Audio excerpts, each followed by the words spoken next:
Do you desire money or a better life? Of course you do. Everyone desires not to worry about money. If you have not acquired more than a bare existence in your years since youth, it is because you have either failed to learn the 7 rules of the rich or else you do not observe them.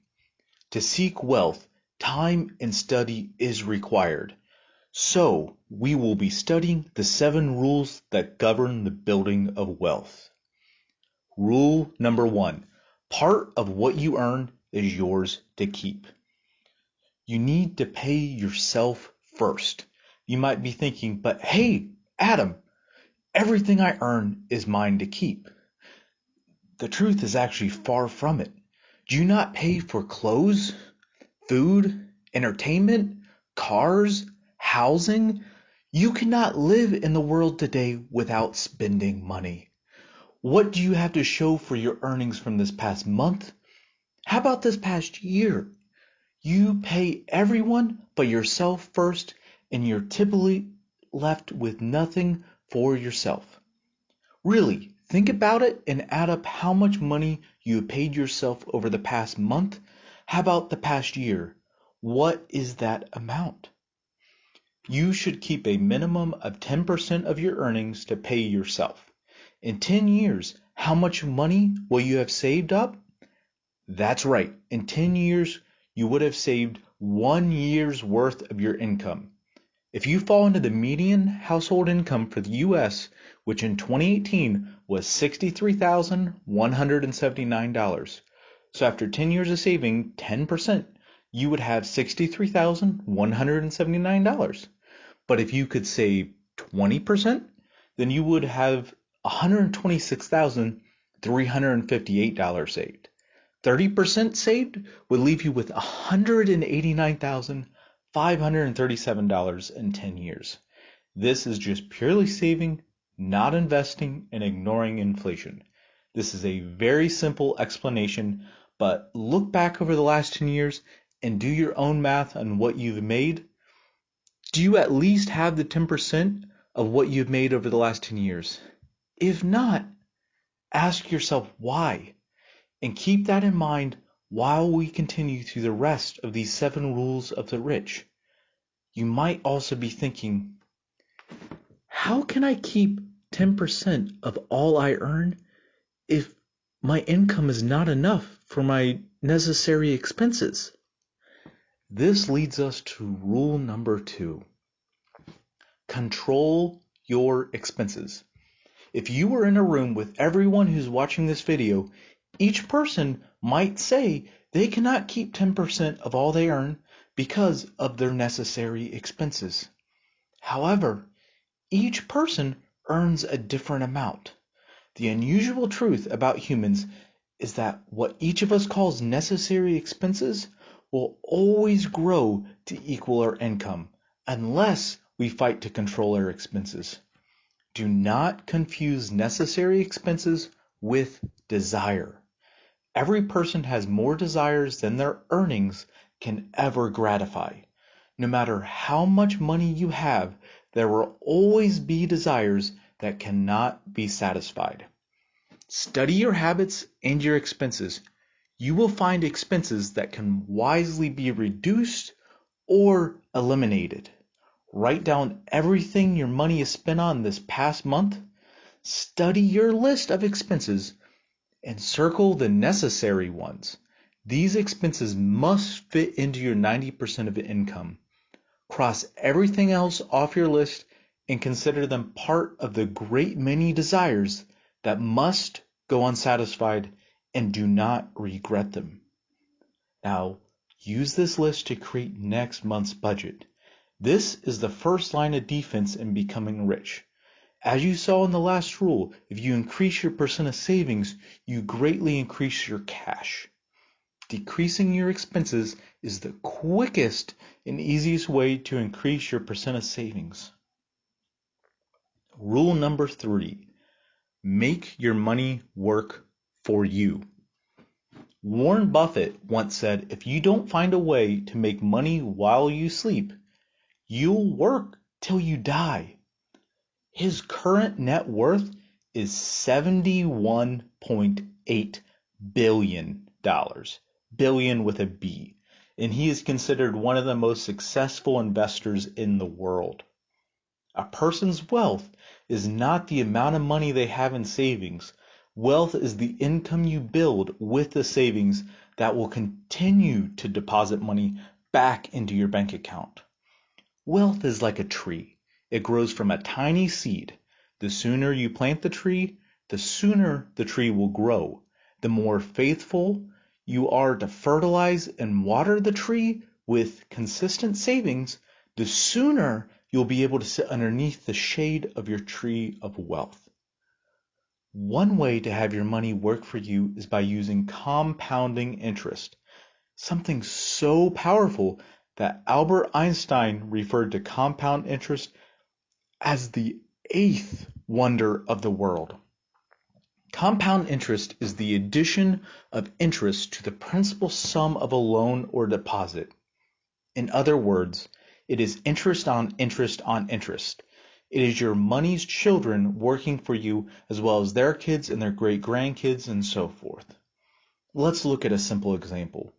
Let's say you work for 10 years and you're making the median household income of $63,179 that we're discussing in rule number 1. So if you had saved 10% each year, you would have $63,179 in 10 years. Now let's look at this if the same money had been saved, had been put into an index fund of the S&P 500. They have averaged around 10% return a year since its inception. Your total value would now be $100,691. That's roughly 59% more money with very little effort put in. Nowadays, you can set up automatic withdrawals into an S&P 500 index fund just as simple as you can a savings account. Now let's assume you did this for 20 years. At the end of 20 years, you would have saved $126,357. But if you would have used compounding interest for 20 years, you'd have $361,857. That is almost 3 times as much money. Now let's be crazy and do 30 years. Your savings will equal $189,536, but your compound interest will now equal over $1 million. $1,039,256.79 to be exact. That means your compounding interest created 5.4 times your savings. Let that sink in for a minute. You have done nothing different or worked any harder, but your money has multiplied 5.4 times. Now to drill this home a little harder, let's say you examine your expenses and you're able to live off of 70% of your income and save/invest 30%. Your 10-year savings will be $189,537. That's the same amount in the previous example that took 30 years to save at 10%. So what happens when we introduce compounding interest to the 30% saved? Your invested amount will be $302,000. 20 years savings will be $379,000, but your compound amount will be $1,085,573. Your 30-year savings will be $568,609, but your compounding interest amount will be $3.1 million. Take a minute and think about that. Is that 10 or 30% of your income that you're currently spending worth $1 million to $3 million in 30 years? Rule number 4, guard your money from loss. If you're not careful and guard your money, you will lose it. Misfortune loves a shining mark. You must be wise and first secure small amounts of money, learn to protect them before you can be trusted with larger sums of money. Every person with money is tempted by opportunities and desires. Do your own math and risk assessments. Do not be too confident in your own wisdom. This can lead to losses of your investment. It is a lot better to consult with experts that have experience in the investment opportunities you wish to profit from. That type of advice can possess a value equal to your investment as it can save you from losing your principal. There are a lot of good resources available to learn from experienced people and experts in the field. YouTube is a great place to find those types of people as they're creating content to help you. As with everything, use your critical thinking ability and do not trust everything you hear on the internet. Always do your own math. Rule number 4 is pretty simple. Be careful with your money and learn from others' mistakes so you do not have to make the same mistakes. Rule number 5. Make your housing a profitable investment. If you can turn any part of your current expenses into a profitable investment without harming your well-being, then so much faster will you build wealth. A lot of people rent for many different reasons, and there are definitely some good reasons to rent. However, if you are in a position to purchase a home without harming your well-being, then it is recommended as long as you look at it as an investment. I know from personal experience, I did some math and found out that I could buy a condo for less than I was paying a month to rent a similar condo. And if I paid the same as I did to rent, then I could own my condo free and clear in 5 years. Most landlords try to achieve what is known as the 2% rule, meaning their goal is to have each month's rent equal 2% of the purchase price. 1% is looked at as the break-even point for a real estate investor. This is where your monthly rent will cover the mortgage payment, capital expenditures, HOA, and property management company. We'll get into mortgages and real estates in other videos, so subscribe and hit the bell to be notified to watch those videos when they come out. Long story short, if you can do your own math and find a place that you can safely afford and for less than you're paying now in rent, then you're paying yourself. One day, when you go to sell the house, you will be able to recover some, if not more, than the money you paid on your mortgage. Most real estate markets are consistently going up in value each year. Last year, the housing market grew by a 4.9% price increase. So that means if you bought a small condo for $150,000, lived in it for 10 years, based on the average price increase, the resale value would now be $242,017. That definitely beats paying a landlord $1,500 a month for 10 years, which would mean you spent $180,000 on rent in those 2 years and do not have anything to sell to try to recoup that money. Rule number 6, ensure a future income. Once you start to understand these rules and acquire a growing surplus of money, you will want to think about the future, how to plan certain investments and safeguards so your money will be protected and grow for many years, and hopefully long after you or I have passed away and still be accessible to our loved ones. This can be a retirement account, life insurance, real estate, trust fund, the list goes on. I would recommend to at least have the life insurance policy. Depending on your age and health, an estimated 30-year term, $250,000 life insurance policy can be purchased for as low as $25 a month. Basically, if something happens and you pass away, knock on wood, your beneficiary will receive the $250,000 payment. Think about that in your family. If you are the sole income producer for your family and something happened to you, don't you want to make sure you're able to still provide and help them out at least for a little bit till they can get adjusted to the situation? And the least, it'll be enough to pay for your funeral expenses and hopefully pay off any debt you may still have.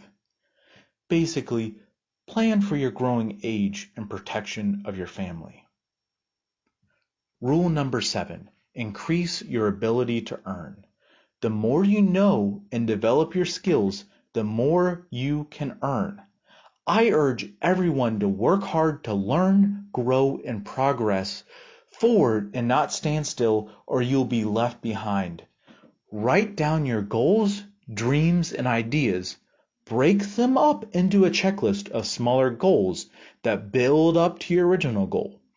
So saying you want to be rich is a very vague and abstract goal. Make the goal more concrete by adding in actual dollar amounts.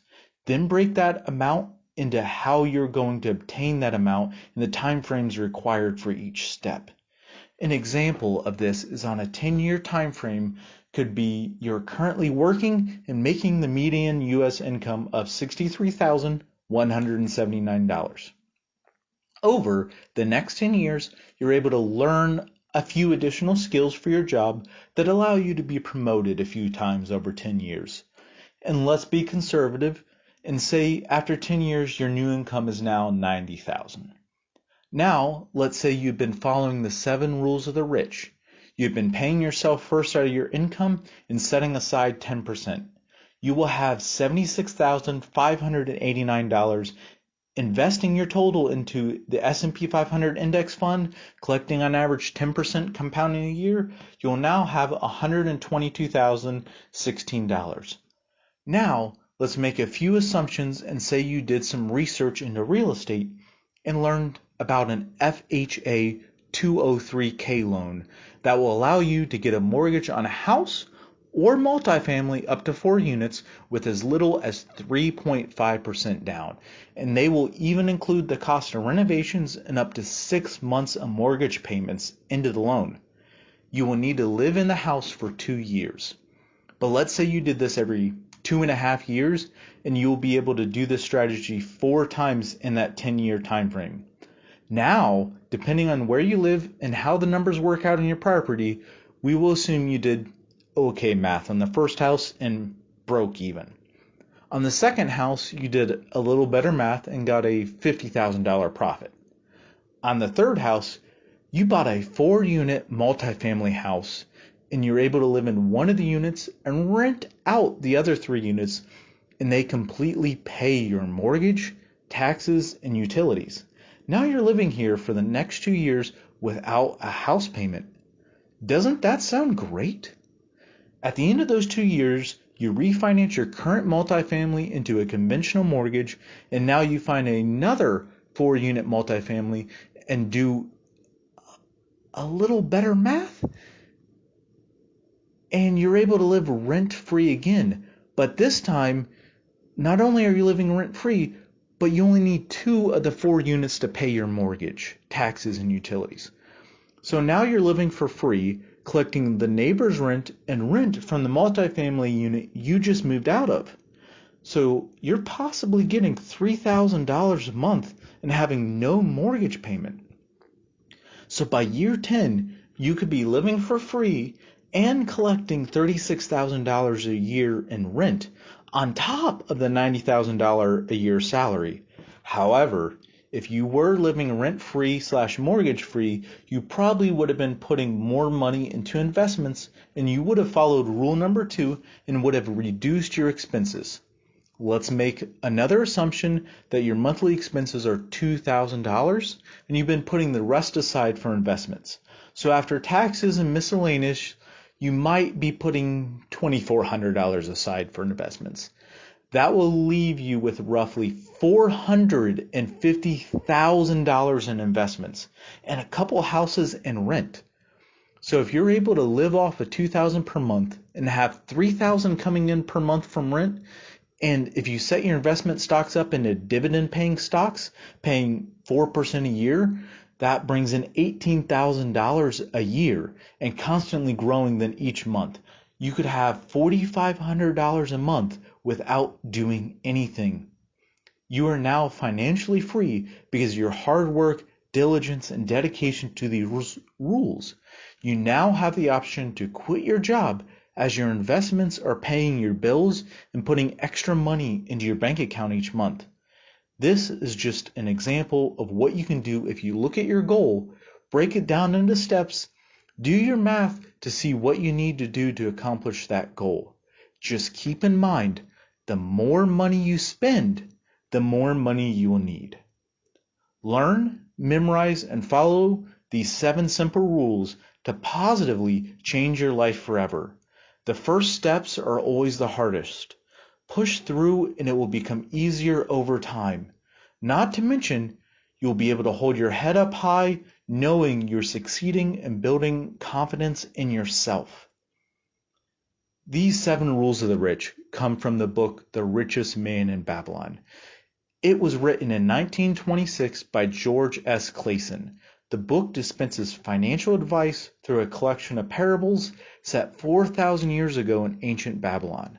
The book remains in print almost a century after it was originally published. It is regarded as a classic of personal financial advice. I highly recommend reading this book. It is broken up into several stories that share valuable lessons. This will be part of a several video series that will be made from this book.